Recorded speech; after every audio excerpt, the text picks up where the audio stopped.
खुलुमबाय आं किलिकां ब्रह्म बडलेण्ड बुब्लिनि जानानै बयखौबो बरायना लाबाय दिनै 21 एप्रिल 2024 नोंथांमोननो बडलेण्ड बुब्लिया दिनैनि सानाव मानि थाखाय मिथिजायो एबा दिनैनि सानाव मा हाबाफारि फालिनाय जायो नोंथांमोननो फारि फारि बडलेण्ड बुब्लिया फोरमायगोन दिनैनि सानखौ नेशनेल सिविल सार्भिस डे महरै फालिनाय जायो 1947 मायथाइयाव सरदार वल्लभभाई पाटेला फोसावदोंमोन दि हादरनि थाखाय सुबुं मावख'गिरिफोरनि बिहोमाफोरखौ मान होनो थाखाय बोसोरफ्रोमबो हायुंआरि सुबुं मावमिन सानखौ फालिनाय जागोन होनना बिगियान भवनाव 2006 मायथाइनि 21 एप्रिलाव गिबि हायुंआरि सुबुं सिबिथाइ सानखौ फालिनाय जादोंमोन बै समनिफ्रायनो बे सानखौ बोसोरफ्रोमबो 21 एप्रिलाव फालिनाय जायो बेनि अनगायैबो दिनैनि सानखौ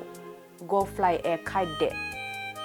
बिग वार डे आरो एडभाइजर एप्रिसिएशन डे महरैबो फालिनाय जायो नोंथांमोननो बडलेण्ड बुब्लिया दिनैनि सानाव मा हाबाफारिजों मिथिजायो आरो मा हाबाफारिखौ फालिनाय जायो फोरमायबाय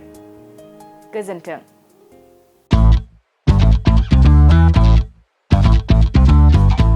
गोजोनथाव खौरां नोंथाङा नोंथांनि गला एबा अफिस फसंथानफोरखौ जोंख्लाब माख्लाब साजायनो गोसो गैया नामा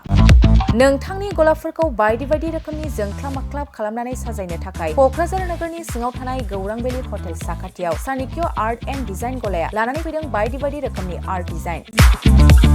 क'क्राझार नोगोरनि सिङाव थानाय गौरां भेलि हटेल साखाथियाव चाणक्य आर्ट एन्ड डिजाइन गलाया नोंथांमोननि थाखाय लानानै फैदों नोंथांनि गलाखौ जोंख्लाब माख्लाब खालामनो गोबां रोखोमनि आर्ट डिजाइन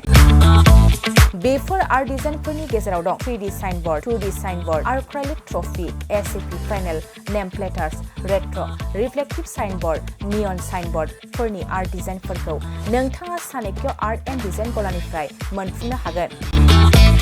बेनि अनगायैबो इनग्रेविं सार्भिस आर्क्राइलिक लेटार काटिं एमडीएफ जालि काटिं लग' ग्राफिक्स डिजाइन आरो कास्टमाइज गिफ्ट आइएम्सफोरखौ नोंथांमोननि गलानि थाखाय चाणक्य आर्ट एन्ड डिजाइन गलाया लानानै फैदों आर्ट डिजाइन गोबां बाथ्रा मिथिनो थाखाय नोंथाङा नैबे 9706125636 6900981649 जानबुं नम्बरनि गेजेरजों खौरां लाहरनो हागोन